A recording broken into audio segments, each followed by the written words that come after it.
اعوذ باللہ من الشیطان الرجیم بسم اللہ الرحمن الرحیم۔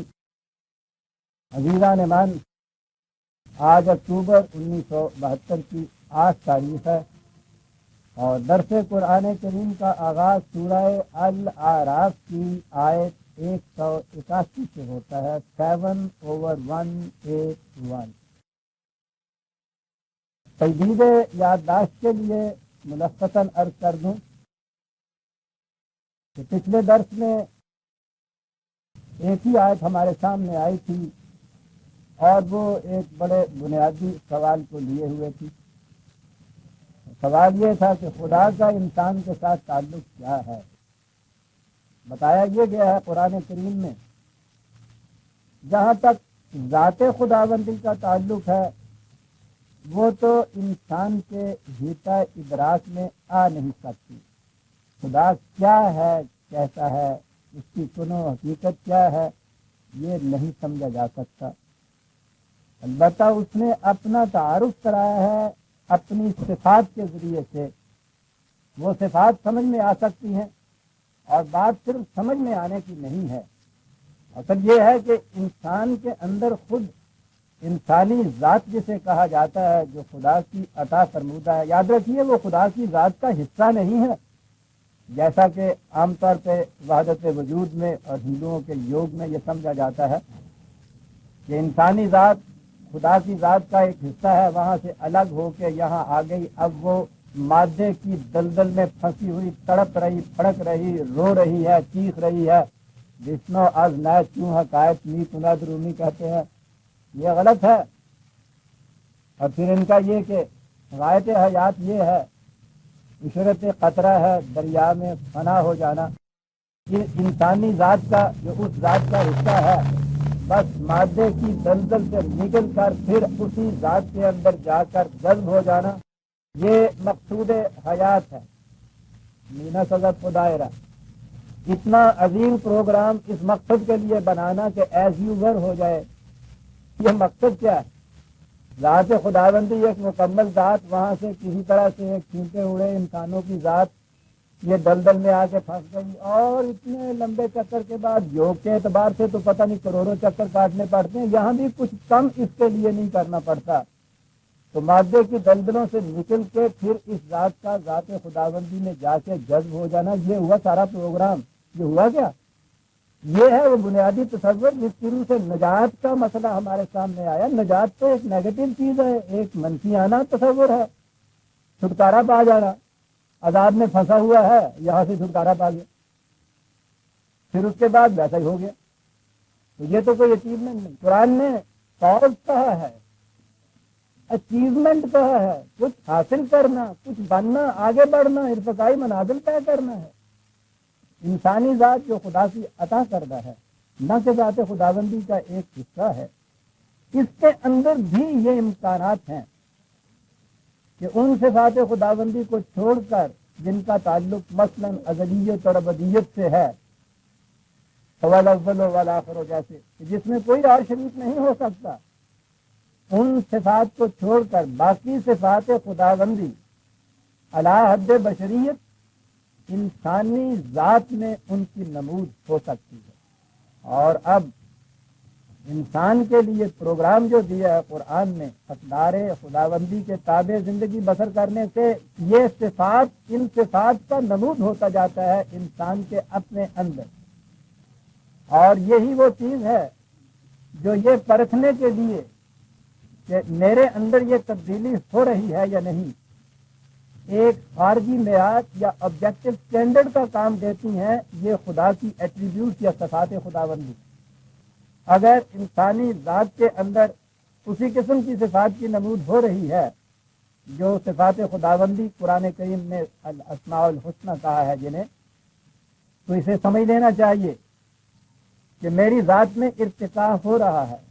اور قرآن کے اصطلاح میں اسی کو کیریکٹر کہتے ہیں، یہی کردار ہے، یہی حسن سیرت ہے۔ یہ روحانیت وغیرہ کی محمل چیزیں نہیں ہیں، یہ مبہم چیزیں نہیں ہیں کہ پتہ ہی نہ چلے کہ کچھ ہو رہا ہے یا نہیں ہو رہا۔ ایک فریب خوردہ ہے، وہ فریب میں آیا ہوا ہے، سمجھتا چلا جا رہا ہے کہ روحانیت کی منزلیں طے کرتا چلا جا رہا ہوں۔ یہ جو کچھ ہو رہا ہے اس کا مظاہرہ انسانی دنیا میں ہوگا، دوسروں کے ساتھ معاملات میں ہوگا۔ اگر آپ کے اندر صفت رزاقیت علی حد بشریت کی نمود ہوئی ہے تو اس کا مظاہرہ کسی دوسرے انسان کے ساتھ ملنے میں ہوگا جو بھوکا ہے، اور یہ چیز جسے آپ اسپونٹینیسلی کہتے ہیں از خود ان کی نمود ہوگی۔ یہ نہیں ہے کہ ود ایفرٹ آپ کو کچھ کرنا پڑے گا۔ اب تو ہم اگر کسی کو کچھ خیرات دیتے بھی ہیں، بھوکے کو روٹی کھلاتے بھی ہیں، تو وہ تو اس کے لیے اپنے آپ کو آمادہ کرنا پڑتا ہے، یا زیادہ سے زیادہ یہ ہے کہ ثواب کمانے کا تصور ہمارے ذہن میں ہوتا ہے۔ وہ بزنس کرتے ہیں، ہم نقد نہ لیا صحیح، ادھار لے لیا، اور وہ ادھار کا تو کہتے ہیں نا وہاں 70 گنا ملے گا، بہت بڑا بزنس ہے۔ یہ بات ہی نہیں ہے قرآن کی روح سے۔ تو جس طرح سے ہیرے کے اندر سے وہ جو چمک نکلتی ہے، جو روشنی نکلتی ہے، وہ اسپونٹینیسلی نکلتی ہے، وہ اس کی صفت ہے، اس کی نمود ہونی ہے۔ اسی طرح سے جس انسان کے اندر ذات خداوندی اس درجے تک یا اس کی ذات کے اندر ان صفات کا انعکاس ہوتا ہے، ریفلیکٹ ہوتی ہیں، یہ اب خود ہوتی چلی جاتی ہے۔ اور یہی ہے وہ معیار پرکھنے کا کہ میرے اندر تبدیلی ہوتی ہے یا نہیں۔ یاد رکھیے سیرت اور کردار ہی ہے، اور کوئی ان منازل کے پرکھنے کا طریقہ ہے نہیں کہ آپ کشف و کرامات دکھاتے پھرتے ہیں۔ یہ جو چیز ہے سیرت و کردار، نبی اکرم صلی اللہ علیہ وسلم کے متعلق بھی جو بلند ترین مقام بتایا، نقال اعلیٰ خلق عظیم، تو اخلاق کی بلندیوں پر ہے۔ کہیں نہیں کہا گیا کہ تو روحانیت کی بلندیوں پر ہے، وہی تو ایک الگ چیز ہے۔ وہ تو غیر نبی اس کو بھی سمجھ ہی نہ سکتا کہ کیا چاہتی، اسے چھوڑ دیجیے۔ اس کے بعد جو باقی نبی اکرم صلی اللہ علیہ وسلم کی ذاتی شرف جو ہے، جو کمال ہے حضور کا، وہ اخلاق عظیم، خلق عظیم قرآن نے کہا ہے۔ سارے قرآن میں کہیں نہیں ہے کہ تو ابدال بن گیا، کتب بن گیا، غوث بن گیا ہے، روحانیت کی منزلیں طے کر رہا ہے، اور کہیں بھی نہیں ہے۔ حتیٰ کہ جسے آپ کرامات کہتے ہیں، قدم قدم کے اوپر قرآن ان کی تردید کرتا جاتا ہے، اسے معجزہ کہا جاتا ہے۔ وہ لوگ وہ پرانی روش کے تحت ڈیمانڈ کرتے تھے، مطالبے کرتے تھے ان چیزوں کے، کیونکہ معجزے دکھائیے قرآن کے اندر جا کے۔ معجزہ جیسا کہ کئی دفعہ پہلے بھی آ گیا ہے یہ آپ کے سامنے، خدا کا معجزہ، تو خدا نے کہا کہ دیکھو تو صحیح اس کائنات کی پستیوں اور بلندیوں پہ غور کرنے پہ کیا ایک ایک گھاس کے تنکے میں معجزہ نظر نہیں آتا تمہیں؟ وہ بات دوسری ہے۔ رسول اللہ صلی اللہ علیہ وسلم کا جو معجزہ ہے، اس معجزے کے متعلق آپ نے کیا معجزہ دکھایا تھا؟ معجزہ یہ تھا کہ قد لبثت فیکم عمرا من قبلہ، میں نے تمہارے اندر اپنی عمر بسر کی ہے۔ تم اس سے اندازہ لگا لو کہ اس قسم کی زندگی کسی جھوٹے کی ہوتی ہے یا سچے کی ہوتی ہے۔ یہ ہے معجزہ، یہ ہے کرامت۔ کوئی کرامات نہیں دکھائیں گے، وحی کے علاوہ کسی قسم کا کوئی کشف نہیں ہے، کوئی اور الہام نہیں ہے۔ ورنہ اگر یہ صورت ہوتی تو وحی، یہ اس کے بعد ماننے والے کہتے ہیں کہ ٹھیک ہے جی وہ وحی جو تھی نبی کی وہ تو ختم ہو گئی، اس کے بعد یہ کشف اور الہامات اور یہ سیرتیں جاری رہی۔ میں پوچھتا ہوں کہ نبی اکرم صلی اللہ علیہ وسلم کی جو پوزیشن وحی کی تھی، نبوت کی تھی، اس کے بعد بھی تو ایک پوزیشن حضور کی باقی رہتی تھی، بشری حیثیت۔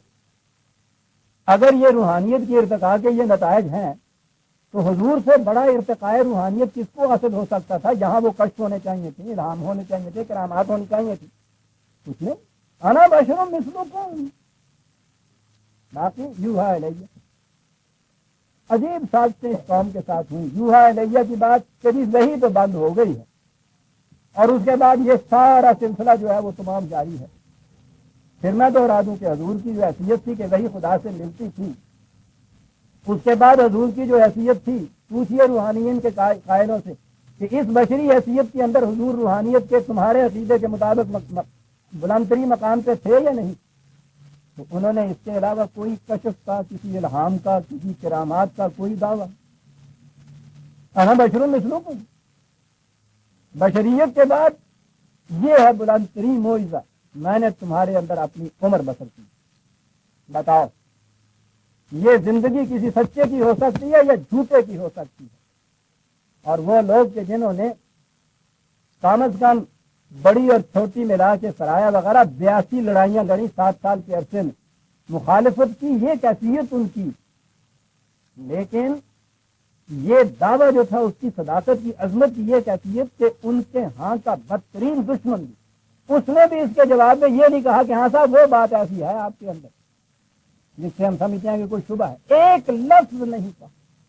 یہی نہیں کہ سامنے نہیں کہا، مکے میں نہیں کہا، حجاز میں نہیں کہا، وہ ہرقل کے دربار میں ابو سفیان گیا ہوا ہے ان کے خلاف مدد مانگنے کے لیے. عجیب چیز، وہاں وہ پوچھتا ہے آپ کے مطابق، وہ کہتا یہ ہے کہ یہ شخص باہر سے کہیں آیا ہوا ہے یا تمہارے اندر کا یہ کہ نہیں صاحب ہمارے گھر سے بچہ ہے، یہی ہمارے ہاں کا آدمی ہے، ہم ہی میں رہا. کہنے لگے تو اس نے تمہیں میں اپنی عمر گزاری کے لیے. ہاں تو کہا کہ بتاؤ اس کے کریکٹر کے متعلق تم کیا کہتے ہو. سوچیے عزیزان من، کریکٹر کی عظمت یہ ہوتی ہے، اور میں کہوں گا کہ اس قوم کی بھی اس میں عظمت ہے کہ وہاں بھی یہ بات کہی کہ صاحب جہاں تک اس کے کردار کا تعلق ہے ہم کہیں انگلی نہیں رکھ سکتے، لیکن یہ جو چیزیں پیش کر رہا ہے مساوات انسانیہ، کہا کہ یہ سارے شرف عرب کے جو تھے ہمارے ہاں، ہم تو ساری اقوام عالم سے اپنے آپ کو بڑا سمجھتے تھے. پھر قبائل عربی میں ہم ہاشمی اور قریشی جو تھے وہ اتنا اونچا اپنے آپ کو سمجھتے تھے. لوگ آ کے ہماری پوجا کرتے ہیں، پرستش کرتے ہیں، وہ سب کچھ مٹا رہا ہے. وہ کہتا ہے بلال حبشی اور ابو سفیان ایک دسترخوان پہ بیٹھیں گے. یہ تھا جو اعتراض تھا. ٹھیک ہے، حق حاصل ہے، تعلیم پہ اعتراض کیجیے، کردار پہ کسی نے انگلی نہیں. یہ تھی کرامت. یہ چیز جو ہے یہ ہے جو انسانی ذات کے اندر کیریکٹر، یہ صفات خداوندی کی اعلی حد بشریت نمود ہوتی چلی جاتی ہے. اس کا نام کیریکٹر ہے. خدا کسی کو دھوکہ نہیں دیتا. ٹھیک ہے نا یہ بات. جس انسان کی ذات میں یہ صفت کی نمود ہوگی وہ دھوکہ کسی کو دے ہی نہیں سکتا، کیونکہ ہیرا سیاہ ہو ہی نہیں سکتا. اسے کہتے ہیں کردار عزیزان مان، اسے کیریکٹر کہتے ہیں. ود ایفرٹ نہیں یہ کچھ کرنا ہوتا. ود ایفرٹ تو بڑے بڑے مواقع پہ بڑی بڑی باتیں کی جا سکتی ہیں، مصلحت کے تقاضے ہوتے ہیں. وہ کردار جو ود ایفرٹ کیا جاتا ہے، مہر میں عادت ہو کے تو کچھ اور نہیں. کل خیر پورے کا پورا خیر ہوتا ہے، وہ نمود ہوتی چلی جاتی ہے. جیسے سورج طلوع ہوتا ہے تو روشنی اس میں سے نکلنی شروع ہو جاتی ہے. ود ایفرٹ نہیں روشنی ہوتی. جی یہ چیز انسان میں پیدا ہوتی چلی جاتی ہے. ایک بات یہ ہو گئی. پھر میں نے عرض کیا کہ یہ کوئی چیز ایسی نہیں کہ ذوقی بادہ نہ دانی بخدا کا نہ کسی، کہ ذاتی ایک چیز ہے، میں نے نشہ پیا ہے، مجھے اس کی کیساوریوں کا لذت یاب میں ہو رہا ہوں، دوسرے کو اس کا تعلق ہی نہیں. ہر صفت کی نمود کا تعلق دوسرے شخص سے ہے. کوئی انسان اگر جنگل میں بستا ہے جہاں کوئی دوسرا انسان نہیں، وہاں نہ کریکٹر کا سوال پیدا ہوتا ہے، نہ کردار کا سوال پیدا ہوتا ہے، نہ اخلاق کا سوال پیدا ہوتا ہے. یہ وہاں پیدا ہوتا ہے جہاں ایک انسان کا معاملہ دوسرے انسان سے پڑتا ہے. لہذا اگلی چیز یہ ہوئی، خدا کی ربوبیت جو تھی، رب العالمین وہ بنا. جب عالمین وجود میں آئے تو معاملہ آگے پڑا نا. اسی طرح سے انسان کا معاملہ دوسرے انسان سے پڑے تو اس وقت اس کا ری ایکشن کیا ہوتا ہے. یہ انگریزی میں نے کہا ری ایکشن، اصل میں ری ایکشن نہیں بلکہ یہ ریفلیکشن ہے کہ اس وقت اس کے اندر سے کس قسم کی صفت کا ظہور ہو. اب دوسری چیز یہ میں نے بتائی تھی کہ اب یہ دیکھنے کے لیے کہ کس مقام سے کس قسم کی صفت کا ظہور ہونا چاہیے، یہ بھی بڑی اہم بات ہے. مقام ہے عفو کا، ظہور آپ کرتے ہیں صفت عدل کا. مقام ہے جباریت کا، آپ کے یہاں ظہور ہوتا ہے صفت رؤوفیت کا. یہ بھی الٹ بات ہو گئی. یہ ہو تعلیم ہے.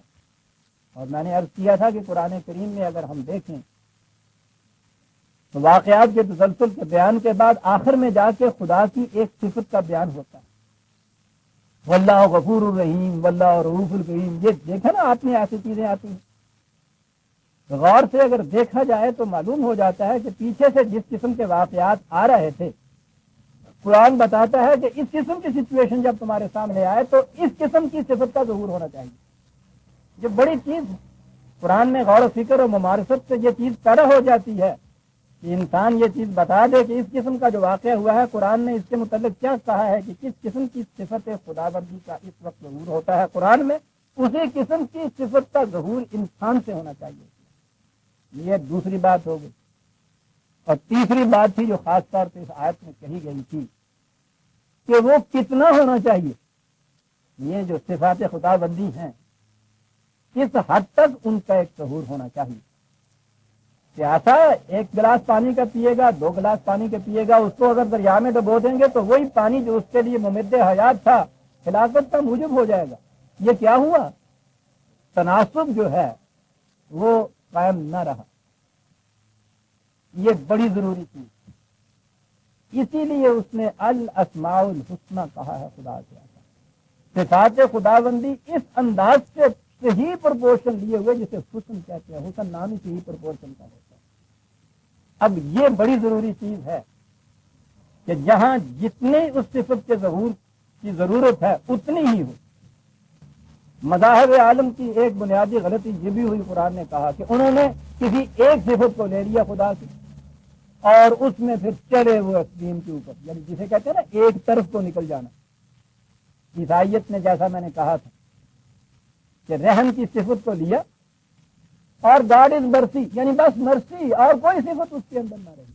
عدل، انصاف، مکافات عمل، یہ چیزیں یہ رہی نا، صفت مرسی صفت ایک آ گئی، قانون ہی نہ رہا ان کے یہاں۔ چنانچہ انجیل میں قانون ہے ہی نہیں، جہاں مرسی مرسی ہو قانون کا سوال کیا ہے؟ جرم کیا، رحم ہوا، معافی۔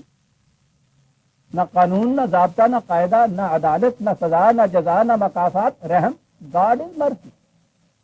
شبہ نہیں اس میں کہ خدا کی ایک صفت یہ ہے رحیمیت کی بھی، لیکن یہ نہیں کہ گاڈ از مرسی کہ وہ صرف رحیمیت ہی ہے اس میں۔ نتیجہ اس کا یہ تھا کہ وہاں بازاروں میں معافی نامے بکا کرتے تھے۔ پھر یہ خدا کا جو صفت رحیمیت تھا وہ تو آسمان پہ تھا، یہ ان کے نائب بنے نا، یہ سارے پریست فوجدار، یہ بیچا کرتے تھے، چھپے ہوئے ہوتے تھے، ان پہ قیمت لکھی ہوتی تھی۔ جرم زنا 2 روپے، چوری کا جرم 4 آنے، اور پھر وہ اپنا اپنا مال بیچنے کو اس میں کتنی بابی کرتے ہوں گے کہ نہیں میں 3 آنے میں دے دیتا ہوں۔ عام لکھتے تھے، یہ بن سے دیکھیے وہ جو کچھ لکھتا ہے تفسیر میں۔ چرچ کے اندر یہ سارے پادری کنفیشن جو نہ ہوتا، یہ چیز جو ہے اس میں خاص ایک چیز ہوتی ہے، دوسروں کی لفظشوں کا، دوسروں کی غلطیوں کا علم حاصل کرنے کے بعد انسان کی اپنی انا اتنی پھیلتی ہے اور دوسرے کی ذلت اس میں اتنی ہوتی ہے۔ یہ لذت لیتے تھے اس میں بھی چرچ کے پاس خدا کے نمائندے بنتے، اس لیے کہ قاعدہ قانون کے نتیجہ اس کا یہ ہوا کہ جب عملی طور پہ یورپ کو سیاست میں آنا پڑا تو اس نے کہا کہ یہ اگر گاڈ از مرسی ہے تو یہ چنتا ختم ہو گیا سارا، سیاست کا ہے کی، ریاست کا ہے کی، مملکت کہاں کی، سلطنت حکومت باقی نہیں رہ سکتی۔ یہ اس کی وجہ تھی زیادہ عزیزان من جو انہوں نے یہ کہا کہ بابا جائیے، تمہاری مرضی تمہارے گرجے تک ٹھیک ہے، وہاں رکھیے، بخشتے جائیے، بخشاتے جائیے، گناہوں کو تم بخشتے چلے جاؤ، جرائم کو تو ہم نہیں بخشیں گے، یہاں تو قانون کے مطابق فیصلہ ہوگا۔ اب گناہ اور جرم کے اندر یہ آپ دیکھتے ہیں جو علیحدگی ہوئی ہے، اسے کہتے ہیں سیکولر اسٹیٹ۔ مذہب اور سیاست میں علیحدگی جو ہے اس کی بنیاد ہی ہے۔ اب انہوں نے پھر طے کر دیا، گناہ کی لسٹیں الگ بن گئی، جرم کی لسٹیں الگ بن گئی۔ قرآن نے یہ الگ لسٹیں ہی نہیں بنائی، وہاں معصیت، وہاں عصیان، وہاں جرائم ہے، جرائم کی سزا بھی ہے۔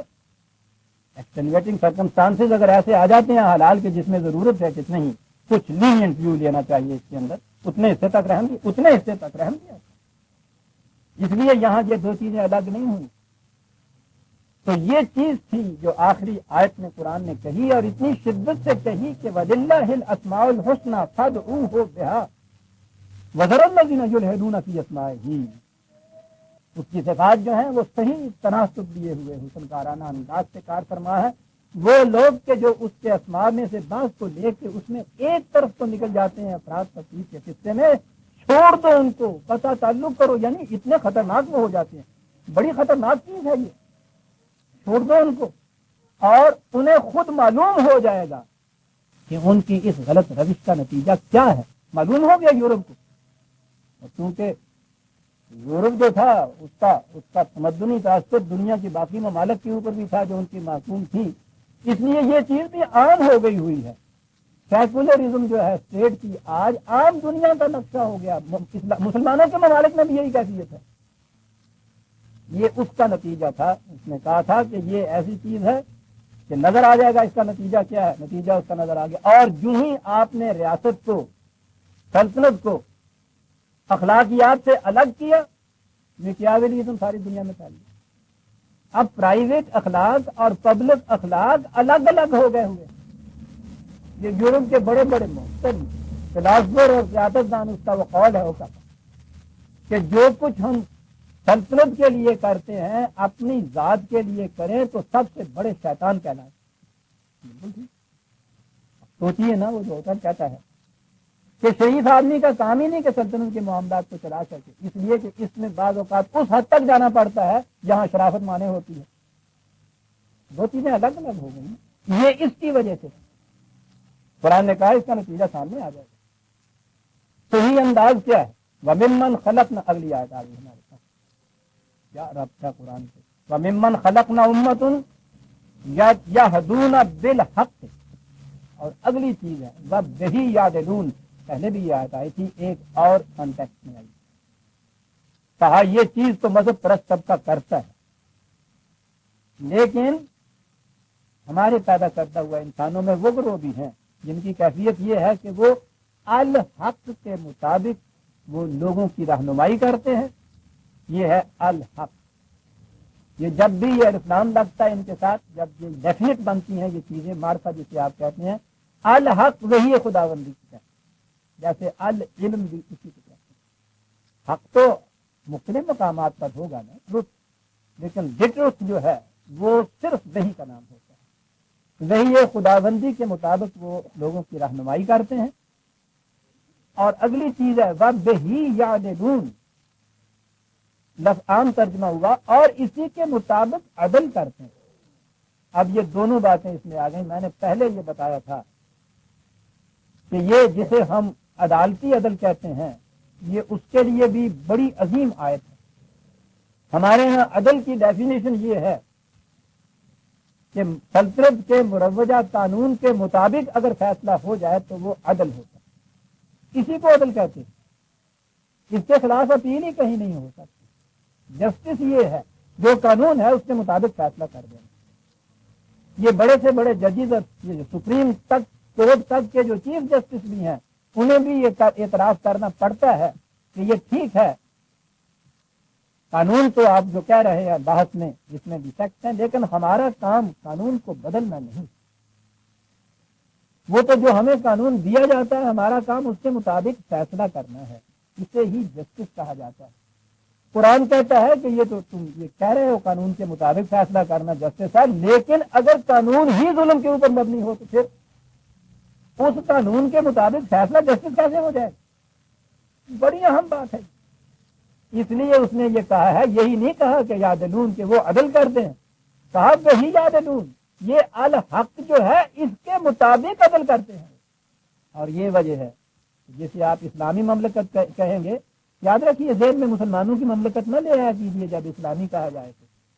یہ دو الگ الگ چیزیں ہیں. اسلامی مملکت کے اندر کوئی قانون ایسا بن ہی نہیں سکتا جو الحق یعنی وحی خداوندی یعنی قرآن کریم کہ کسی اصول اور حکم سے ٹکرائے. اگر کوئی قانون ایسا بنا ہوگا تو یہ اختیار حاصل ہوگا عدالت کو جو آج معذرت کرتی ہے کہ ہم اس میں تبدیلی نہیں کر سکتے، اسے یہ حق حاصل ہوگا کہ اس قانون کو واپس بھیج دے کہ یہ تمہارے اس خارجی معیار سے جسے قرآن کہا جاتا ہے یہ قانون اس سے ٹکراتا ہے، اس لیے یہ قانون جو ہے حق کے مطابق نہیں ہے. وَبِهِ يَعْدِلُونَ، یہ ہے بنیاد. اور جس کنٹیکسٹ میں ابھی آ رہی ہے آیت یہ وہی چیز ہے کہ اس میں الحاد نہ ہو، ایک طرف کو نکل جانا نہ ہو. یہ عدل جو ہے میں نے عرض کیا تھا نا کہ عربوں کے ہاں یہ جو زبان ان کی ہے اس کا مادہ جب آپ لیں گے تو وہ ہمیشہ جو محسوس چیزیں ہیں وہ ان کو سامنے لا کے بات کو سمجھاتے تھے. عجیب قوم تھی.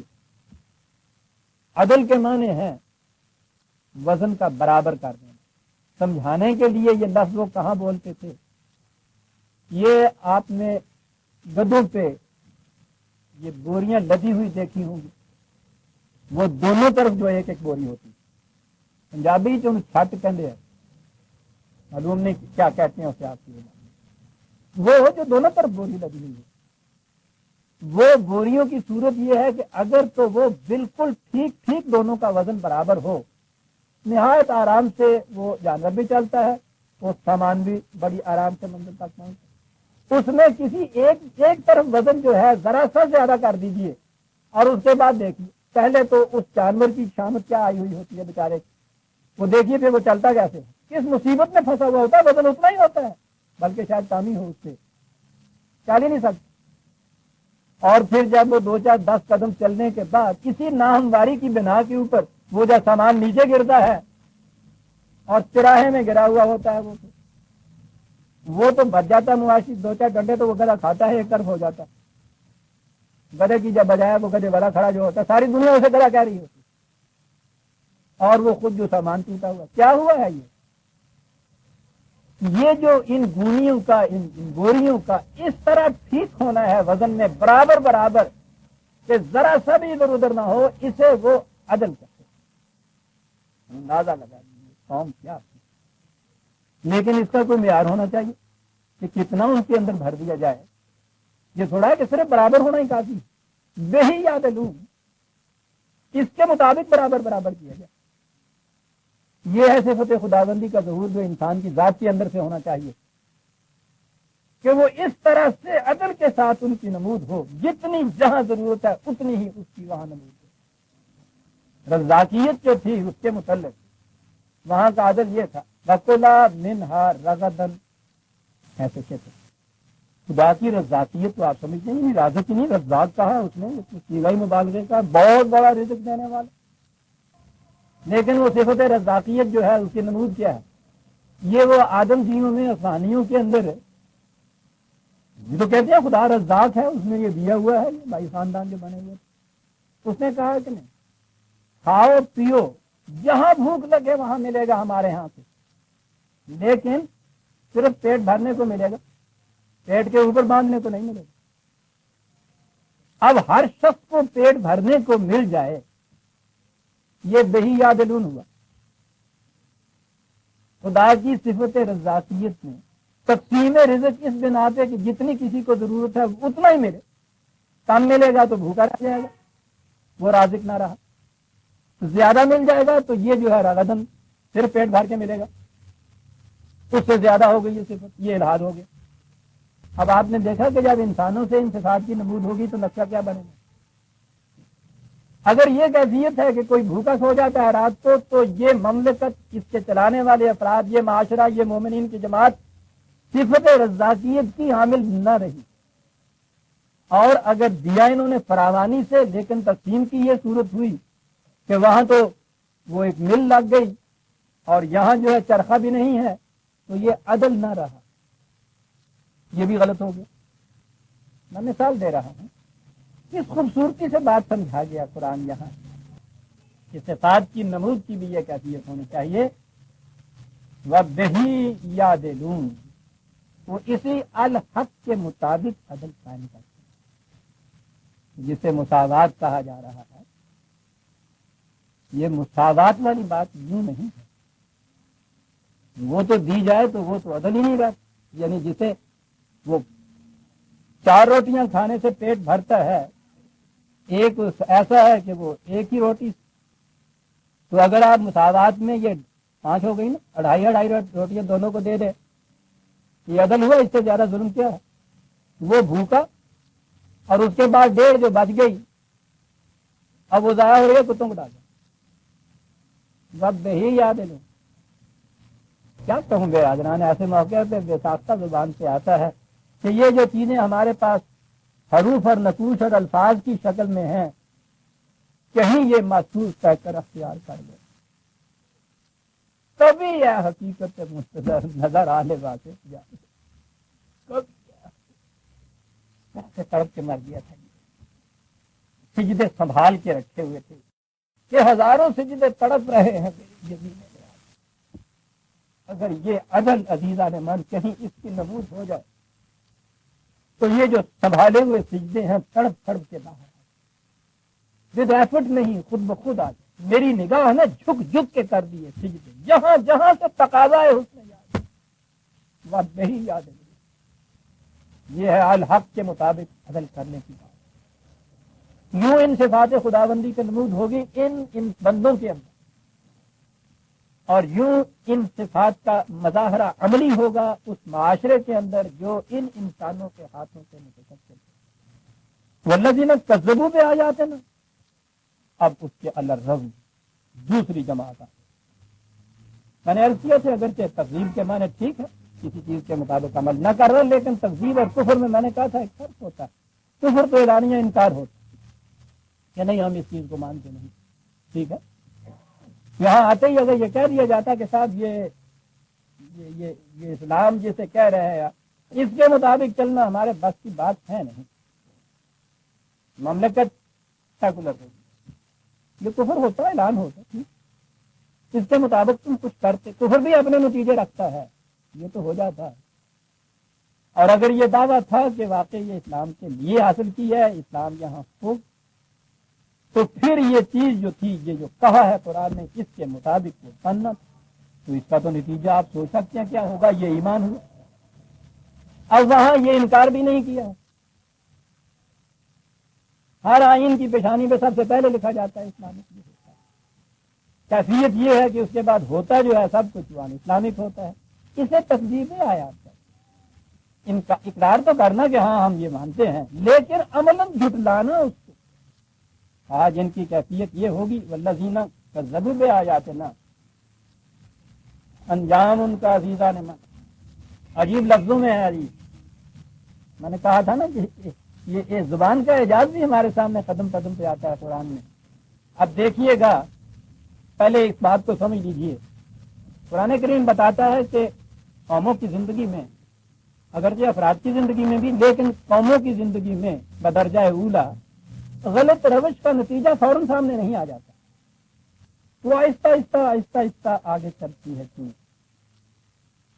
وہ ایک ایکیومولیٹو افیکٹ اس کا وہ ہوتا ہے، بحیث مجموعی اس کا نتیجہ مرتب ہونا چاہیے۔ اور جب وہ اس اسٹیج کے اوپر جا کے پہنچ جاتی ہے شاید کہ جو مدافعت کی قوتیں ہیں ان کو روکنے کی، اس کے نتائج کو وہ بالکل فیل ہو جاتی ہیں، کمزور ہو جاتی ہیں، پھر وہ کفر کے سامنے آ جاتی ہے۔ ہم اس خرابی کا نتیجہ اس وقت دیکھتے ہیں جب وہ یوں ابھر کر محسوس شکل میں ہمارے سامنے آ جاتی ہے۔ اصل میں تو یہ اس دن سے شروع ہو گئی ہوتی ہے جس دن اس نے پہلا قدم اٹھایا تھا۔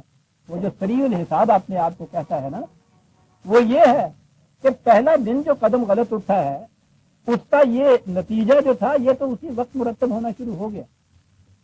وہ جو میں ایک مثال دیا کرتا ہوں کہ وہ صبح ہی چیختا جاگتا درد گردہ سے مرا ہوا صاحب ڈاکٹر کے پاس چلا جا رہا ہے کہ ڈاکٹر صاحب رات اچھا بھلا سویا تھا، اس سے پیشتر مجھے کبھی زندگی میں ایسا ہوا ہی نہیں ہے، لیکن آج ہی رات کے وقت جو یہ فوراً یہ کوئی تکلیف اٹھی ہے، پتہ نہیں یہ کیا ہوا، میں تو بڑی محتاط زندگی بسر کرتا ہوں، کچھ نہیں ہوا۔ وہ ایکس رے سے دیکھتا ہے تو وہ گردے میں اتنا بڑا پتھر ہوتا ہے۔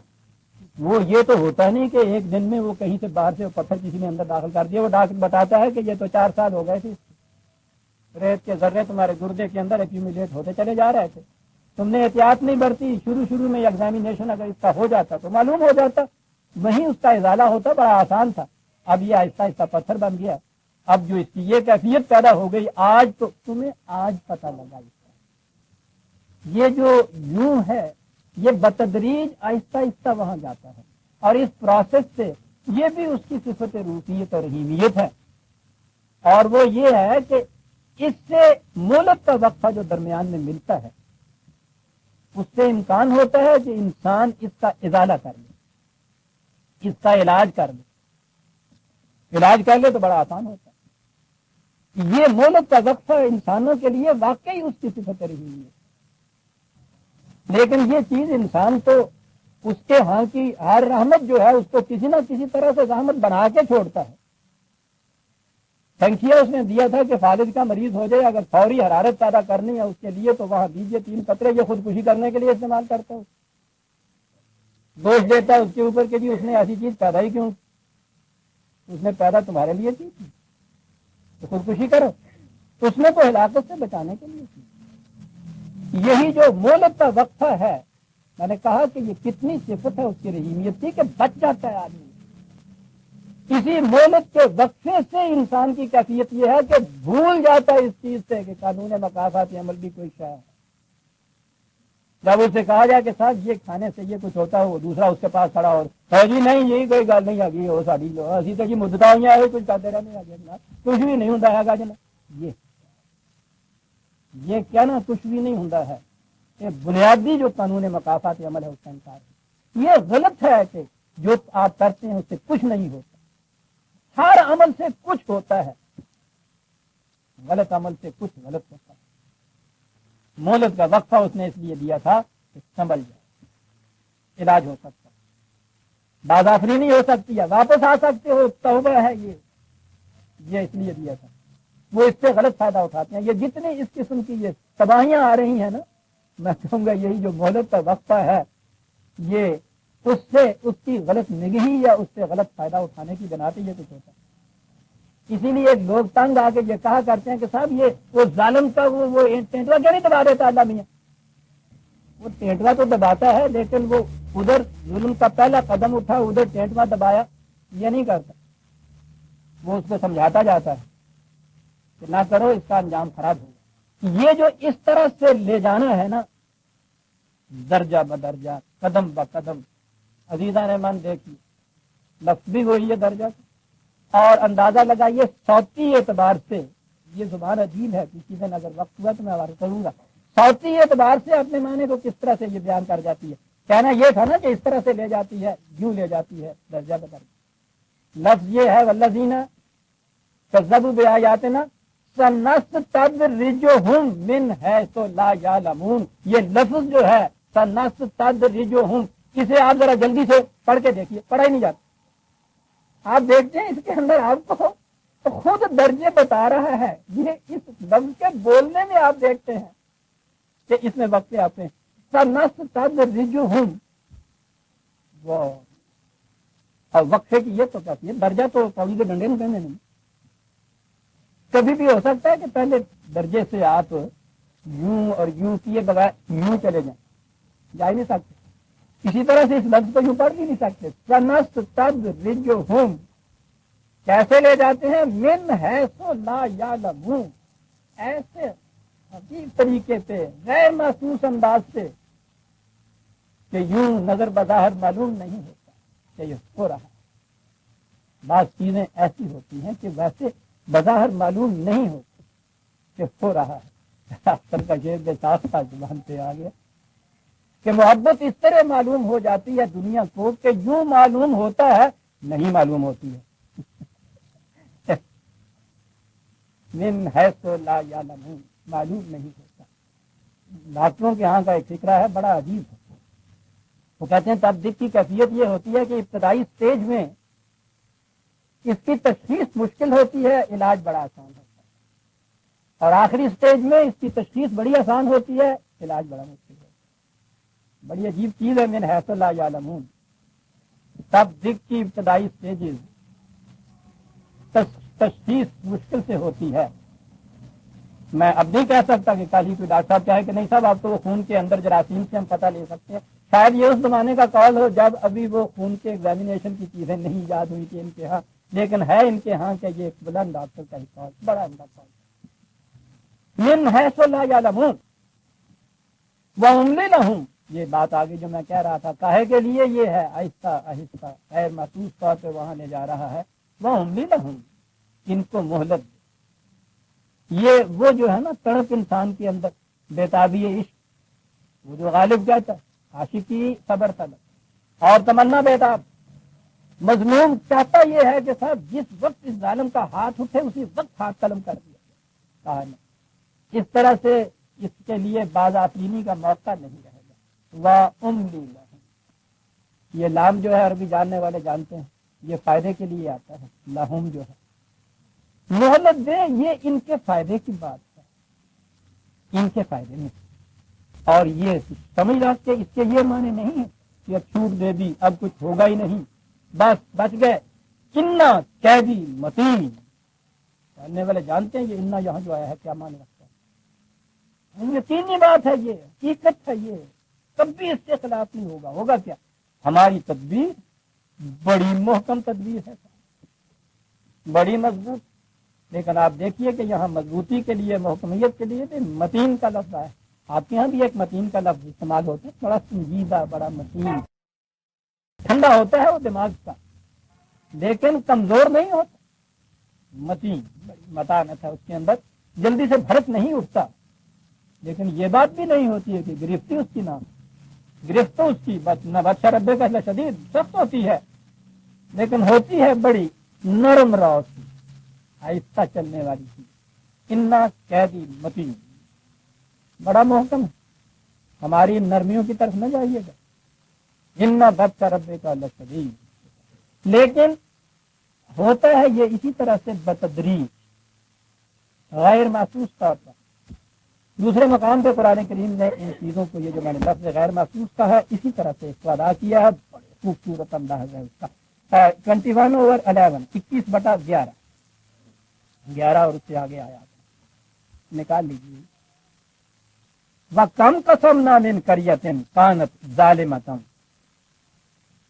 وَأَنشَأْنَا بَعْدَهَا قَوْمًا آخَرِينَ، کتنی قومیں ایسی تھیں، کتنی بستیاں ایسی تھیں کہ انہوں نے ظلم کیا تو وہ تباہ ہو گئی، ہم نے انہیں تباہ کر دیا، اور ان کے بعد ان کی جگہ دوسری قوم آ گئی۔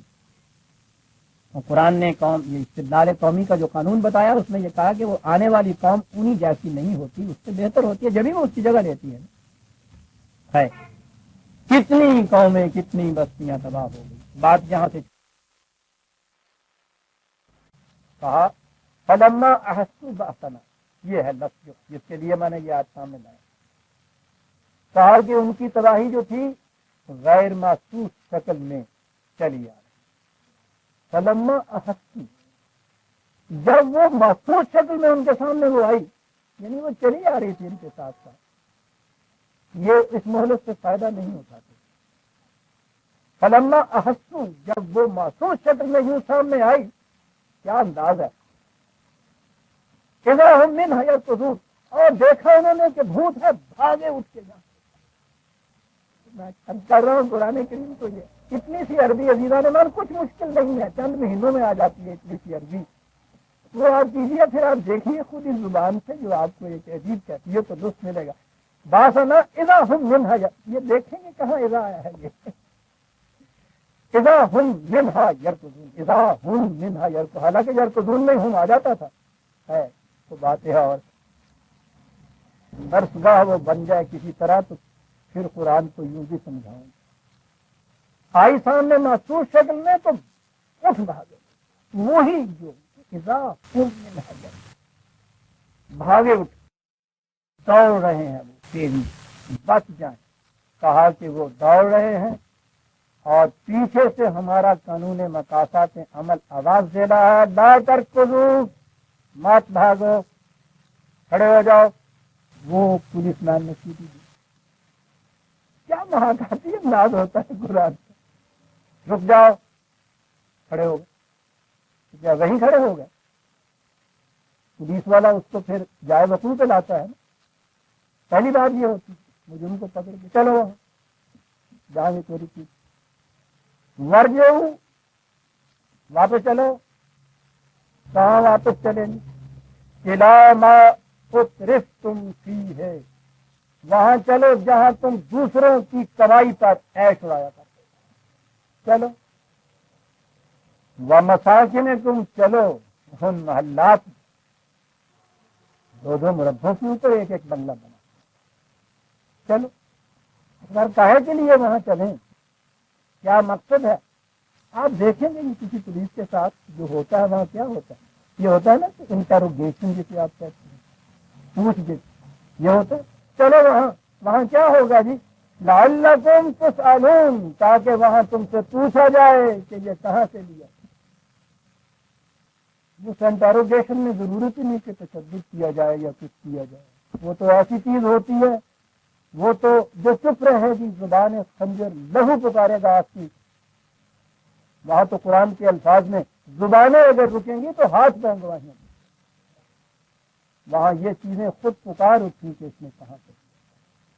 قرآن میں نے عرض کیا تھا اس کا انداز یہ ہے ایمائیت، سجسٹو نفس، یہ کہتے ہیں نا شاعری میں، درمیان کی کڑیاں یہ چھوڑ دیتا ہے، یہ بڑا خوبصورت انداز ہوتا ہے کہ سلپ بھی جاتا، خود ان کو خود پورا کرتے جائے، مسلسل داستان بناتے چلے جائے۔ یہ سب کچھ وہاں ان سے بات پوچھ ہوئی، انٹروگیشن ہوئی، اور اس کے بعد ان کا جواب قالوا یا ویلنا انا کنا ظالمین، کہا ہاں ہماری بدبختی، واقعی ہم نے ظلم کیا، ہم نے ظلم کیا، ہم سے زیادتی ہوئی تھی سرکار، ہم نے ظلم کیا تھا۔ اگلی آیت ہے فما زالت تلک دعواہم، وہ یہ اعتراف کرتے چلے، پکارتے چلے جائے، اعتراف کرتے چلے جائے، حتیٰ آ کے سنی عزیزان من قوموں کا انجام، ظالم قوموں کا انجام، جعلناہم حصیدا خامدین، ایک لفظ کی کافی نہیں، تاکہ ہم نے انہیں ایسا بنا دیا جیسا کچری ہوئی فصل ہوتی ہے،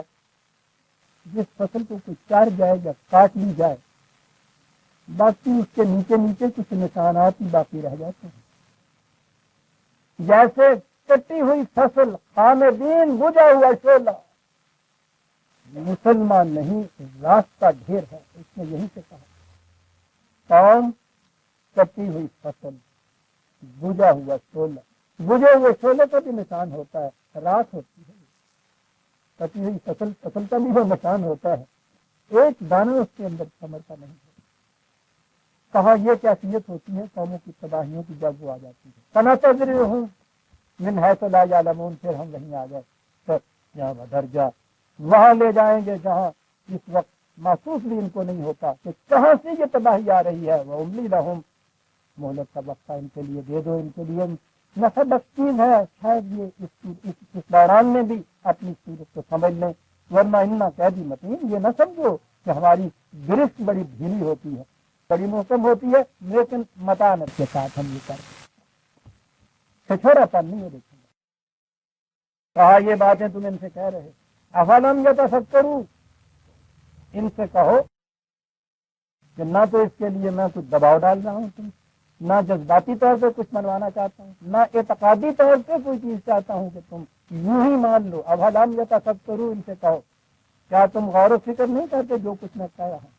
اگر تم غور و فکر کرو گے تو تمہیں یہ حقیقت تمہارے سامنے آ جائے گی، ما بصاحبہم من جنہ، جو یہ باتیں کہہ رہا ہے وہ پاگل نہیں ہے، یہ کسی دیوانے کی باتیں نہیں، بڑی چیز ہے عزیزان من یا تفکر، غور و فکر سے کام لو، تمہیں معلوم ہو جائے گا کہ کہنے والا دیوانہ نہیں۔ کیا بات ہے، فکر اور دیوانگی کو کس طرح ایک دوسرے کے سامنے لایا ہے قرآن۔ اگر تم بھی یوں ہی اپنی دیوانگی کے اندر رہے تو پھر تم یہی سمجھو گے کہ پاگل ہے۔ یہ جو مستیاں بلکہ بد مستیاں اور خر مستیاں ہوتی ہیں دولت کی، اس میں ایک دیوانگی آتی ہے، پاگل ہوتا ہے انسان۔ اس پاگل پن میں اس کی کیفیت یہ ہوتی ہے کہ جو یہ کہے کہ میاں اس کا انجام بڑا خراب ہوگا، وہ اس کو ہنسا جا میاں پتا ہے خراب ہوتا ہے، کہیں دیکھے تیرے جاتے ہیں، اپنی حالت تو دیکھو۔ لیکن اگر وہ وہاں فکر سے کام لے لیتے ہیں، اور قرآن سے یہی دعوت ہے عزیزان من، تباہ ہونے والے کو وہ کہتا یہ ہے کہ کھڑے ہو کے فکر سے کام لو۔ وہی آیت جو میں نے غالباً پچھلی دفعہ وہ پیش کی تھی کہ کل انما اعظکم بواحدۃ، کہ میں تم سے صرف ایک بات کہنا چاہتا ہوں، اور وہ چلتے چلتے سنانے کی بات نہیں ہے، ان تقوموا للہ مثنی وفرادا، کھڑے ہو جاؤ خدا کے لیے ایک ایک دو دو کر کے صحیح، اور پھر اس کے بعد سننا تتفکر، اور پھر سوچ کے۔ وہاں بھی یہ کہا تھا ما بصاحبکم من جنہ، سوچو گے تو تمہیں معلوم ہو جائے گا کہ یہ باتیں کہنے والا پاگل نہیں ہے، دیوانہ نہیں۔ اور یہ دولت اور حکومت کے نقشے میں تم سمجھتے دیوانہ ہے، کسی کی بات نہیں سنتے۔ کہا فکر سے کام لوگے تو یہ بات سمجھ آ جائے گی، دیوانہ نہیں۔ پھر دیوانہ نہیں تو ہے کیا؟ ان ہوا الا نذیر مبین، ارے یہ تو صرف تمہیں یہ بتا رہا ہے کہ جو دوڑے جا رہے ہیں اس راستے کے اوپر آگے ایک بہت بڑا گڑھا ہے، اس میں گر جاؤ گے، یہ تو یہ کہہ رہا ہے، اور مبین، اور اتنی وضاحت سے کہہ رہا ہے، پاگل تو واقعی نہیں سن سکتا اس بات کو کہ آگے گڑھا ہے۔ اگر کھڑا ہو کے وہ سوچنے لگ جائے تو پھر وہ اس کو سمجھا سکتا ہے، مبین ہے، یہ مبہم بات نہیں کرتا تم سے کہ تمہاری سمجھ میں نہ آئے، نذیر ہے، مبین ہے۔ فکر کی بات ہوئی، معلوم کہاں سے کریں کہ قانون کا اتباع، قاعدے کے مطابق چلنا، یہی وہ چیز ہے کہ جو نظم و نسق کو صحیح طریقے سے لے جا سکتی ہے، صحیح نتائج پیدا کر سکتی ہے۔ یہ بات تو ایبسٹریکٹ ہو رہی ہے، تھیوریٹیکل ہو رہی ہے، نظری ہو رہی ہے نا جو کچھ بتا رہا ہے۔ معاشرہ ابھی یہ متشکل نہیں ہوا کہ اس کے نتائج سے بتا دیا جائے کہ یہ دیکھو یہ ہو گیا ہے۔ ایسے وقت میں کون سی چیز ہے جو دلیل بن سکتی ہے؟ دلیل تو محسوس ہونی چاہیے۔ تو کیا ان سے کہو کہ غور و فکر کرو؟ کہتے ہیں کس بات میں غور و فکر کرو؟ اولم ینظروا فی ملکوت السماوات والارض وما خلق اللہ فیہما، یہ باہر کی کائنات کے اوپر غور و فکر کرو، کیا آتا ہے وہاں تمہیں نظر؟ ظلم کے معنی یہ ہوتے ہیں، میں نے عرض کیا تھا کہ جو شاید جہاں ہونی چاہیے وہ وہاں نہ ہو، وہاں نہ ہو، اس مقام پہ نہ ہو۔ کیا اس کائنات کے سلسلے کے اوپر ذرا غور کر کے تو دیکھو، جو پیڑ وہاں لگنا چاہیے جہاں پانی کی فراوانی ہو، یعنی دھان کی کھیتی، کہاں ان سے کہو کہ ذرا ظلم کریں، اس کھیتی کو بارانی کی زمین میں جا کے لگائیں۔ کیا نظر آتا ہے ان کو؟ اگتی ہے وہاں۔ ان سے کہو کہ چنے وہاں جا کے بو دیں جہاں 6 مہینے پانی ہوتا ہے، جہاں جوت بونی چاہیے۔ یہ ظلم ہے نا؟ کیا نظر آتا ہے ان کو؟ جہاں زیادہ تپش پڑتی ہے پودوں پہ وہاں کیا ہوتا ہے؟ جہاں سورج کی روشنی پڑتی نہیں ہے وہاں کیا ہوتا ہے؟ کہاں ان سے کہو ذرا دیکھو تو صحیح۔ کائنات میں ہر مقام پہ تمہیں یہ نہیں نظر آتا کہ ایک قانون ہے جس کے مطابق صحیح نتیجے مرتب ہو رہے ہیں؟ اس قانون کے الٹ جہاں ہوتا ہے تباہی آتی ہے، اس کے مطابق جو کچھ ہوتا ہے وہاں ثمرات برکات آپ کو ملتی ہے۔ کیا یہ چیز کائنات میں تمہیں نظر نہیں آتی؟ کیا اس کائنات کے سلسلے پہ غور کرو گے تو کیا بات سمجھ میں آئے گی؟ عجیب چیز عزیزہ نے من قرآن نے یہ بتائی ہے، کائنات کے سلسلے پہ غور کرو، تمہیں نظر آئے گا کہ خلق اللہ السماوات والارض بالحق، یہ کائنات کا پورا سلسلہ حق کے مطابق پیدا کیا گیا ہے۔ یہ پھر کبھی اور عرض کروں گا کہ یہاں حق اور باطل کے معنی کیا ہیں۔ حق کے مطابق پیدا کیا گیا ہے، یہاں اگلی بات ہے جو میں یہ کہہ رہا ہوں، وَلِتُجْزَىٰ كُلُّ نَفْسٍ بِمَا كَسَبَتْ وَهُمْ لَا يُظْلَمُونَ، اس لیے پیدا کیا گیا ہے کہ ہر شخص کو اس کے اعمال کا صحیح نتیجہ مل جائے اور کسی پہ کوئی ظلم نہ ہو۔ کائنات کا سلسلہ اس لیے وجود میں لایا گیا ہے۔ 45/22 45/22 بڑی اہم آیت، یعنی یہ جو چیز ہے، ظالم ظلم کرتا ہے کوئی اس کا ہاتھ نہیں روکتا، پنپتا جاتا ہے، مظلوم دن بدن بیچارے مظلوم تر ہوتے چلے جاتے ہیں۔ نظر یہ آ رہا ہے کہ صاحب کوئی روکنے والا نہیں، ٹوکنے والا نہیں۔ آپ کی مشینری جو ہے روکنے ٹوکنے والی، اگر وہی یہ کچھ نہ کرے تو پھر اس کے بعد تو کوئی روکنے ٹوکنے والا نہیں ہوتا۔ ذہن میں یہی اس کے بعد آتا ہے نا کہ اب تو کوئی اور ایسی مشینری یہاں ہے ہی نہیں جو اس ظالم کو ظلم کا بدلہ دے۔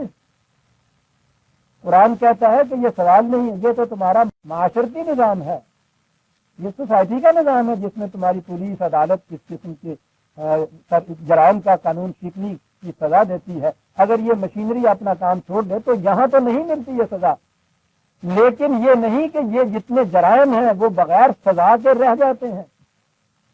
ایک اور مشینری ہے، اور وہ مشینری ہے عزیزہ نے من کہا یہ ساری کائنات جو ہے تمہیں معلوم نہیں، یہ اس کام میں بھی لگی ہوئی ہے کہ کسی فرد کا کوئی عمل بغیر نتیجہ پیدا کیے نہ رہ جائے۔ کہیں یہ عظیم کارگاہ کائنات ابھی تو ہم سمجھ نہیں سکتے، اس کے متعلق تو علم بھی بڑا کم ہے۔ کتنا سا علم ہے باہمی رابطے کے اندر۔ اقبال نے تو شعر میں کہا تھا کہ لہو خورشید کا تب پہ اگر ذرے کا دل چیرے، جیمز جین یہ کہتا ہے کہ اس رابطے کی کیفیت یہ ہے کہ میں جو یہاں تقریر کرتا ہوا انگلی ہلا رہا ہوں، کہنے لگا کہ مریخ ستارے کے اوپر اس کا جا کے اثر پڑ رہا ہے۔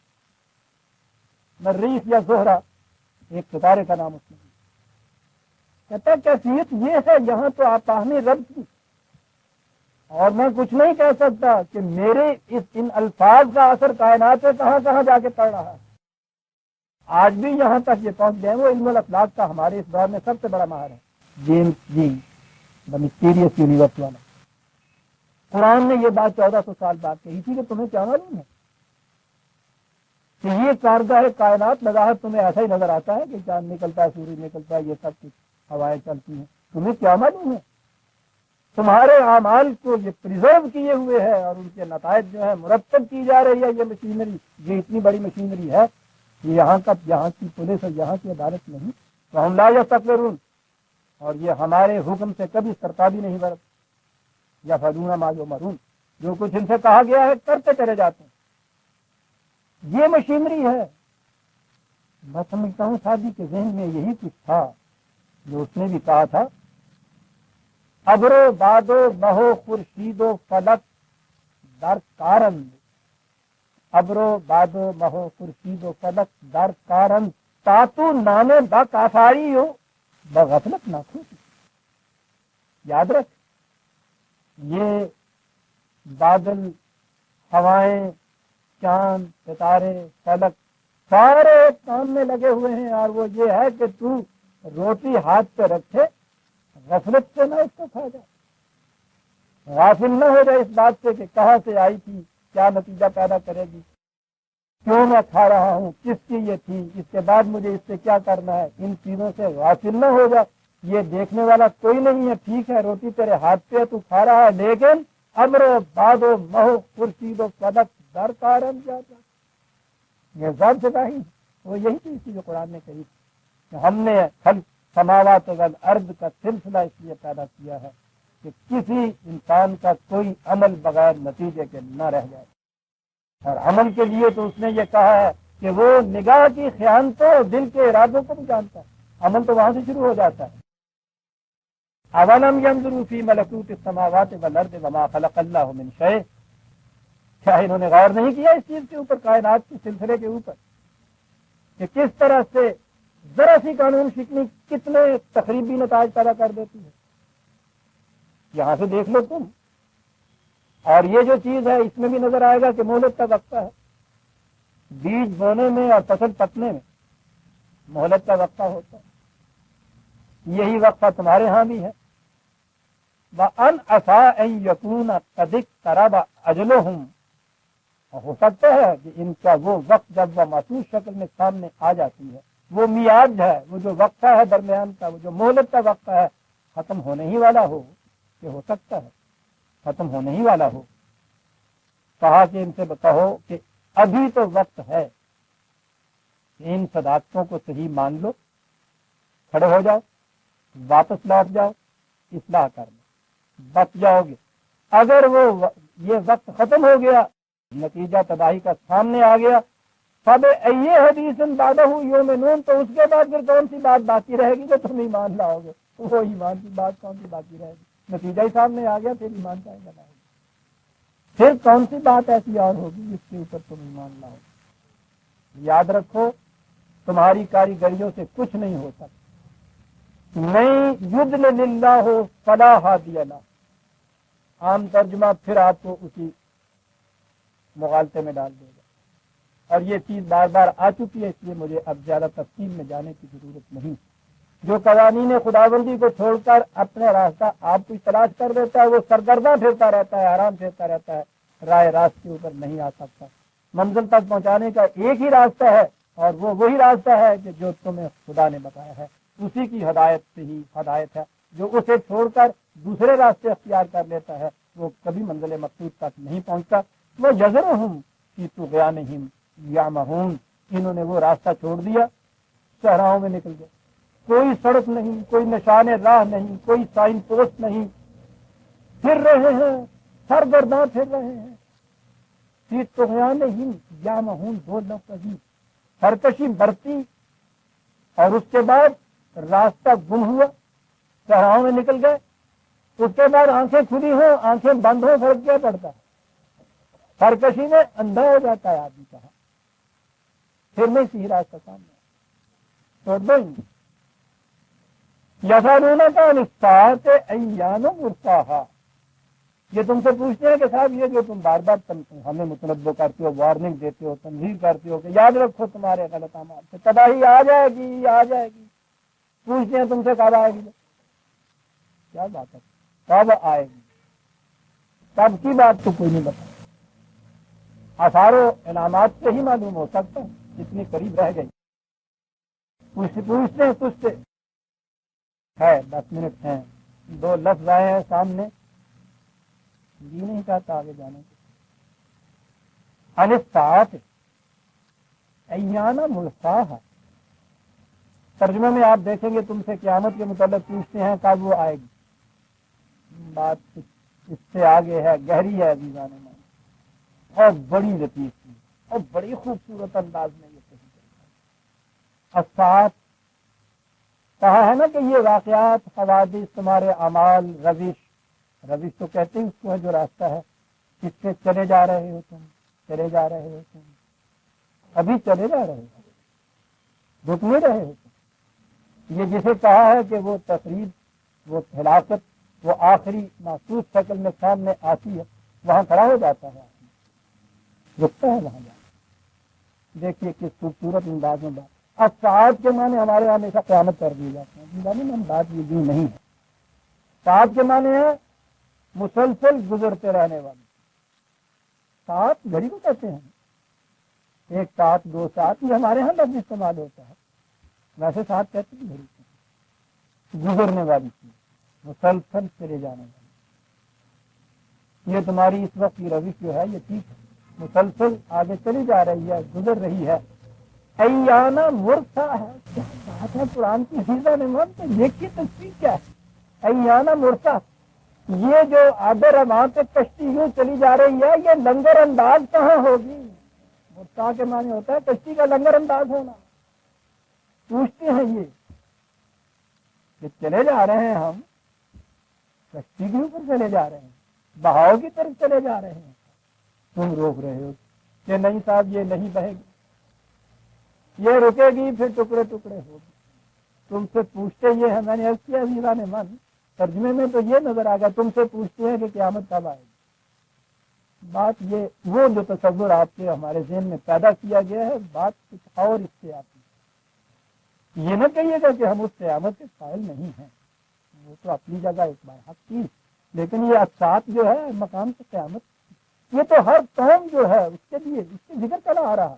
ایک روش ہے جس کے اوپر وہ بہے چلے جا رہی ہے۔ دیکھیے نا، مرسا کے لفظ میں مسلسل گزرنا ساتھ میں آیا تھا، لیکن بہے چلے جانا بھی تو ساتھ اس کے تھا کہ یہ بہے چلی جا رہی ہے، اور اس میں تیزی سے بہے چلے جانا، مسلسل بہے چلے جانا ضرور ہوتا ہے اس کے اندر۔ بہی چلے جا رہے ہیں، پوچھتے یہ ہیں کہ یہ جو بہی چلے جا رہی ہے ہماری یہ کشتی، ہمارا یہ جہاز، ایانا مرسا، تم کہتے ہو کہ نہیں رکے گی، بتاؤ یہ کہاں کشتی لنگر انداز ہوگی، کہاں رکے گی؟ دیکھا آپ نے الفاظ کا انتخاب قرآن کا، کہاں لنگر انداز ہوگی؟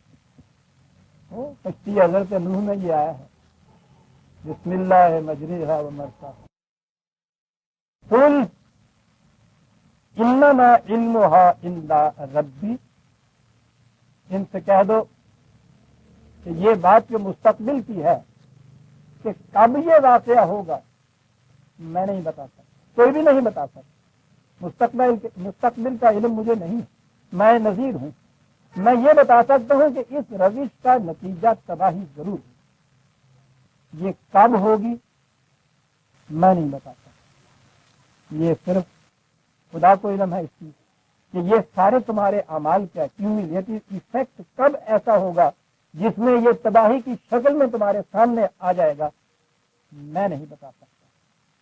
دوسرے وقت میں عرض کروں گا جس سے یہ فیوچر کا علم جو کہتے ہیں، یہ وہ چیز ہے فیوچر، یہ مجبور چیزیں جتنی بھی ہیں ان کے فیوچر کے متعلق تو ہر وہ شخص جن کو ان کا قانون معلوم ہے، علم معلوم ہے، بتا سکتا ہے۔ کتنے مہینوں کے بعد اس میں پھل آئے گا، وہ پنڈ کا گوار کسان کا زندہ ہے، لیکن جس کو تھوڑا سا بھی اختیار حاصل ہے اس کے فیوچر کے متعلق، وہ مجھے سلیوان کی بات یاد آتی ہے، جو لمیٹیشن آف سائنس کا مصنف، بڑی خوبصورت تشریح اس نے دی ہے، کہتا ہے یہ ٹھیک ہے، سائنٹسٹ ہم میز کے اوپر بیٹھے ہوئے یہ تو ایگزیکٹلی بتا سکتے ہیں کہ آج سے 1000 سال کے بعد فلاں تاریخ کو فلاں دن اتنے بجے سورج کو گرہن لگے گا، اور اس تیقن کے ساتھ کہ کبھی اس میں ایک ثانیے کا شک نہیں ہوتا۔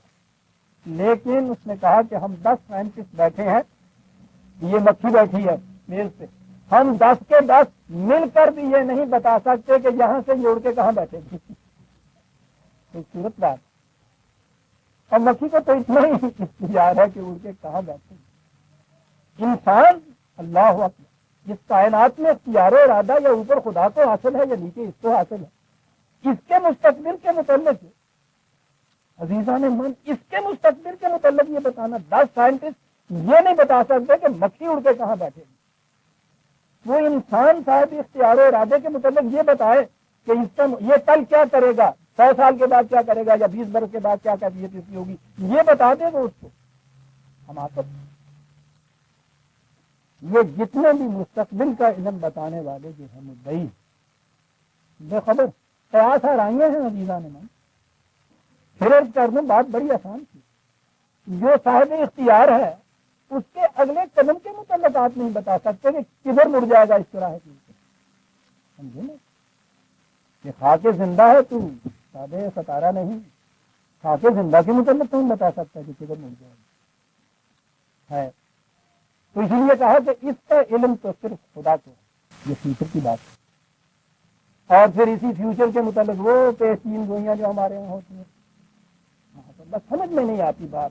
انسان قرآن پہ ایمان رکھتے ہوئے کس طرح تصور میں یہ چیزیں لا سکتا ہے؟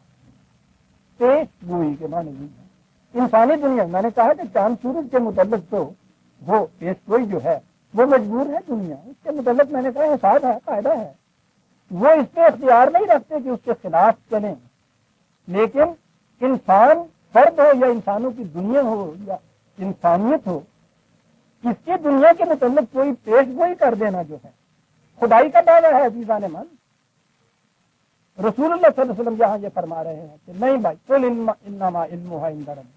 یہاں اگر بیٹھے کوئی یہ کہتا ہے کہ صاحب یہ تمہارے یہاں تباہی آ جانی ہے، 2 سال کے بعد فلاں یہ مر جانا تم نے اور تمہاری قوم نے تباہ ہو جانا یا جکڑ آنا ہے، یعنی رسول اللہ صلی اللہ علیہ وسلم جو سب سے بڑی پیشین گوئی کر سکتے تھے، ان سے پوچھا جاتا ہے بتاؤ کب ہوگا یہ، وہ یہ کہہ رہے ہیں کہ نہیں صاحب میں تو نہیں کہہ سکتا، صرف خدا کو علم ہے۔ یہاں پیشین گوئیاں والے کہتے ہیں کہ وہ سب نہیں بتاتا، رسول نہیں بتا سکتا، وہ ہم بتاتے ہیں کب ہو جی، اور انہیں بڑا پہنچا ہوا مانا جاتا ہے۔ جو اعلانیہ ان چیزوں کے متعلق یہ کہہ رہا ہے کہ جو علم صرف خدا کو ہونا چاہیے تھا، عند ربی کہا جائے جب ان سے، تو وہ کہتے ہیں کہ نہیں صاحب وہ ٹھیک بات ہے، اور ہمیں خدا بتا دیتا ہے۔ اب چلیے صاحب اس کے بعد آپ کیا کہیں گے؟ زیادہ اسی اعتراض سے بچ گیا کہ ہم خود تو نہیں کہتے، ہمیں خدا بتا دیتے۔ اس کا جواب کی دلیل ہے ہی نہیں۔ جواب تو یہ ہے کہ خدا نے جو بتانا تھا اپنے رسول کو بھی جو بتانا تھا غیب کے متعلق، وہ اس قرآن کے اندر بتایا ہے۔ اس قرآن سے باہر تو رسول نے بھی نہیں کچھ بتایا غیب کا، وہ کہتا کہ مجھے غیب کا علم نہیں، ابھی عرض کرتا ہوں اس کے باہر۔ لہذا وہ قرآن کی نزول کے زمانے میں ہو یا قرآن کے باہر ہو، جو غیب کا علم بتانا تھا خدا نے رسول کو بھی، وہ اس قرآن میں آ گیا ہے۔ اس کے بعد عزیزان من، کیونکہ وحی کا سلسلہ بند ہو گیا ہے، خدا کی طرف سے علم ہونے کا سلسلہ بند ہو گیا ہے، اس لیے کسی کا یہ دعویٰ جو ہے کہ میں آنے والے انسانی واقعات کے متعلق پیشگوئی کرتا ہوں، خدا کے علم میں غیب کا دعویٰ ہے، یاد رکھیے، جس کے متعلق رسول نے بھی کہہ دیا تھا کہ مجھے علم نہیں ہے۔ لا یجلیھا لوقتھا الا ہو، اس کے وقت کے متعلق جو ہے اس کی نمود تو صرف وہی کر سکتا، وہی اس کو ظاہر کر سکتا، میں نہیں کر سکتا۔ یہ چیز کہ میں یہ تمہیں نہیں بتا سکتا یا نہیں کر سکتا تو ایک طرف رہی۔ 2-1 منٹ ظاہر دے دیں گے نا آپ؟ شکریہ، پہلے بتا بات سامنے آ گئی ہے کہ میں نے عرض کیا کہ وہ ساتھ ہی بات ہوتی ہے تو اس میں یہ چیز آ جاتی ہے۔ مجھے معلوم ہے آپ کے کچھ آدھا درجی ہے، اس لیے میں نے پہلے شکریہ ادا کر دیا۔ 13/38 39 13/38 یہ بات میں کہہ رہا ہوں کہ رسول کی اپنی کیفیت کیا ہے۔ لکل اجل کتاب، بڑی عظیم چیز، مہلت کے وقفے کے متعلق بات ہو رہی ہے کہ کب یہ ختم ہوگا اور کب وہ چیز نمودار ہوگی۔ کہا کہ اس کے لیے قانون مقرر ہے، صاحب یہ قانون وہی ہے چاند گہن کے متعلق جو تھا؟ کہنے لگے نہیں، یمحو اللہ ما یشاء و یثبت، اسی قانون مقافات کے مطابق وہ مٹاتا بھی ہے، اسٹیبلش بھی کرتا ہے۔ ثابت کسے رکھا جائے، کون رہ سکتا ہے، مٹے گا کون، ہر چیز قانون کے مطابق ہوتی ہے۔ وَعِندَهُ أُمُّ الْكِتَابِ، اس قانون کی روٹ، اس کی اصل، اس کی اس کا سرچشمہ، اس کا منبع، جہاں سے یہ قانون نکلا، یہ تو قانون ہے تمہارے سامنے آیا، قانون کہیں سے آتا ہے۔ دا اوریجن آف دیٹ، کہاں سے قانون آیا؟ قانون ہوتا ہے نا، آپ اس کے یہاں کہتے ہیں پارلیمنٹ سے قانون آیا، کہا یہ کہاں سے آیا؟ اِنَّهُ أُمُّ الْكِتَابِ، اس کا سرچشمہ، اس کا منبع، اس کا اوریجن ہمارے پاس وہی ہے جسے ہم مکان مشیت کہتے ہیں، وہاں سے یہ چیز آتی، اسی کے مطابق یہاں مٹنا ہے، اسی کے مطابق ثابت رہنا ہے۔ میں نے عرض کیا تھا کہ نبی اکرم صلی اللہ علیہ وسلم کے ذہن دل میں یہ آرزو پیدا ہوئی، بڑی معصوم اور مقدس کی آرزو، قریب 23 سال کا عرصہ مسلسل صعوبات کا، مشکلات کا، تصادمات کا، ٹکراؤ کا، تکلیفوں کا، جنگوں کا مسلسل عرصہ، اس یقین کے ساتھ کہ یہ باطل کا نظام مٹے گا، حق کا نظام جس کو میں لے کے اٹھا ہوں کامیاب ہوگا۔ عمر عزیز گزرتی جا رہی ہے، وقفہ اس پروگرام کا لمبا ہوتا چلا جا رہا ہے۔ میں سمجھتا ہوں کہ عمر کے آخری حصے میں یہاں پہنچ کے یہ آرزو پیدا ہوتی ہے، اور بڑی حسین سی آرزو ہے۔ آرزو یہ تھی کہ یا اللہ میری ساری عمر انہی مشقتوں اور مصیبتوں میں گزر جائے گی، یا میں اپنی آنکھوں کے سامنے دیکھ بھی دوں گا مرنے سے پہلے کہ میری فصل برابر ہو گئی، کیا ایسا ہو جائے گا؟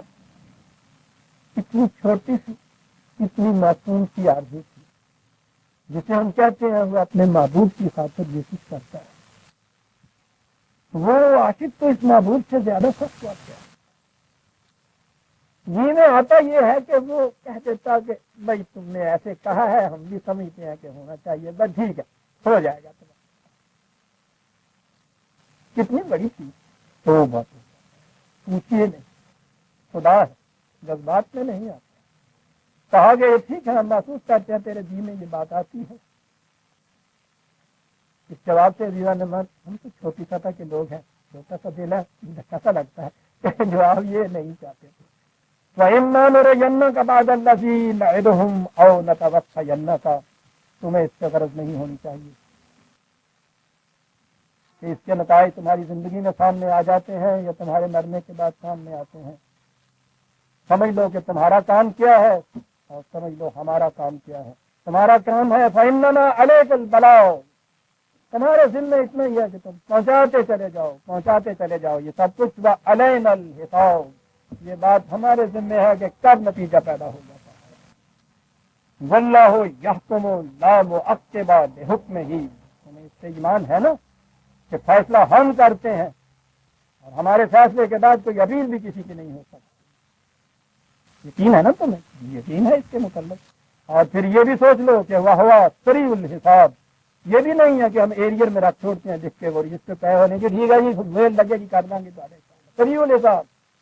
ایمان ہے نا اس بات پہ کہ ایمان تو اس بات پہ ہے، لیکن بات تو کہا یہاں بھی دیکھیے حساب، وہاں بھی کہا علینا الحساب، یہ حساب کے مطابق ہے۔ کسی کے جذبات کی خاطر نہ یہ جلدی ہوتا ہے نہ پھر اس میں تاخیر ہوتی ہے، یہ اس کے مطابق ہوگا۔ ہمیں تمہاری اس معصوم آرزو کا پتہ ہے، ہم اس کو اپریشیٹ کرتے ہیں، لیکن ہم رسول تمہاری خاطر بھی اپنے قانون کو نہیں کرتے۔ کسان کے بچے کتنے بھوکے مر رہے ہوں، قرض خواہ اس کو کتنا ہی تنگ کر رہا ہو، اس کی بیوی کی بیماری کے لیے، اس کو دوائی کے لیے کتنی ہی جلدی پیسے کی ضرورت ہو، وہ گیہوں اپنے وقت کے اوپر پکتا ہے عزیزان، نہیں جلدی پکتا۔ اس لیے کہا کہ اس کے متعلق ٹھیک ہے آرزو کا پیدا ہونا کوئی بری بات نہیں، لیکن اس کے متعلق تمہیں اس سے نہیں تعلق ہونا چاہیے۔ ہم حساب کے مطابق یہ کچھ کرتے ہیں، حساب کے مطابق یہ کچھ ہو جائے گا، اسی لیے حضور نے یہ فرمایا کہ یہ بات تو میں نے کچھ آرزو تھوڑی سی کی تھی، مجھے بھی یہ جواب مل گیا تھا، میں تمہیں کیا بتاؤں کہ کب ہونے والا ہے؟ یہ میں کہہ سکتا ہوں کہ یقینا ہونے والا ہے، یہ اس کا مجھے ایمان ہے، کب کی بات یہ میں نہیں بتا سکتا، لیکن تم جو جلدی مچا رہے ہو اس کے لیے، تم بتاؤ تو صحیح، کون سے شادیانے بجنے ہیں اس کے لیے، کون سے جلوس نکلنے ہیں اس دن، کون سا خون برسنا ہے تمہارے لیے؟ تمہیں پتہ بھی ہے جس چیز کے لیے اتنی جلدی کر رہے ہو وہ ہے کیا؟ ثقلت فی السماوات والارض، زمین اور آسمان میں زلزلہ آ جائے گا اس دن، بڑا شور مچاتی ہو، آتی کیوں نہیں ہے استاد، برسات کیوں نہیں ہوتی ہے؟ جیسے بہت بڑی کامیابیوں کی تمہیں امید ہے، تسلیم حاصل کرنا ہے، ریکارڈ توڑنے ہیں، جلدی وہ طالب علم کر رہا ہے، جس طالب علم میں فیل ہونا ہوتا ہے وہ تمہیں کتنی جلدی کر رہے ہو، کاہے کے لیے؟ اور اس کے بعد پہلے پوچھ رہے ہو لا تأتیکم الا بغتۃ، تیار ہو رہی ہوتی ہے وہ اندر ہی اندر، لیکن اس کے بعد جب وہ پھٹتی ہے تو آتش فشاں کی طرح اچانک آیا کرتی ہے اس وقت۔ یسالونک کا کاننا کا حفیظ منہا، یہ روز تجھ سے آ کے اس طرح سے پوچھ رہے ہیں وہ تجھے کوئی اور کام ہی نہیں دین دنیا میں۔ حفیظ عجیب چیز ہوتی ہے، کسی کے پیچھے ننگے پاؤں جوتا اتار کے کسی کے پیچھے چلتے چلے جانا، یعنی ہوش اتنا بھی نہ ہو کسی کو کہ میں جوتا ہی پہن لوں، تجھے آگے یہ پوچھ رہے ہیں جیسے کوئی اور کام ہی نہیں تیرے لیے تھا، اسی بات کے پیچھے لگا ہوا ہے، تو میں لگا ہوا کہ صاحب یہ کب ہونی ہے کب ہونی، اسے اس سے متعلق کروائی۔ قل انما علمھا عند اللہ، کہہ دے ان سے کہ ہم نے کہا جو تمہیں وہ حساب کرنے والا ہے، کب کی بات وہی جانتا ہے، کتنی بات میں جانتا ہوں، یقیناً آئے گی، وقتاً آئے گی، اور جب آئے گی تو سہل کا مچا دی گی، پھر نہ کہرا منزلت باشد نہ مہرا، دیکھنا ہے کہ کب آتی ہے عزیزان من۔ 2 دن پہلے بھی یو این او کے اندر ہمارا ریپرزینٹیٹو وہاں یہ نہیں کہہ رہا کہ 17 دسمبر 71 کو کیا ہونے والا، حالانکہ یہ وہ حساب ہے جو یہاں بھی کیے جا سکتے ہیں۔ کیا اس پورے سال 71 کے اندر کوئی بھی یہ کہہ سکتا تھا کہ یہ حادثہ جو وہاں مشرقی پاکستان میں رونما ہوا یوں ہو جائے گا؟ وقت تھکل سما کیا چڑھا ہوا ہے تمہیں، کر رہے ہو کہ وہ آتا کیوں نہیں ہے؟ قیامت تم وقت زمین و آسمان کے اوپر بھاری ہو جائے گی، وہ آنے والی وقت کہیں بھاگنے کے لیے راستہ نہیں ہوگا، اس میں ہمت جانو کہ ابھی وقت ہے تمہارے پاس، وہ نہیں آ رہے، پکار پکار کے تباہی کو بلا رہے ہیں وقت۔ انما علمھا عند اللہ ولکن اکثر الناس لا یعلمون، لوگ جانتے نہیں ہیں۔ اگر ان نشانات اور آثار سے جو ہو رہے ہیں ان پہ غور کریں تو اندازہ ان کو بھی ہو سکتا ہے کہ آ کے یہ ضرور رہے گی، آنے والی یہ ہے، اس سے بچ سکتے ہو۔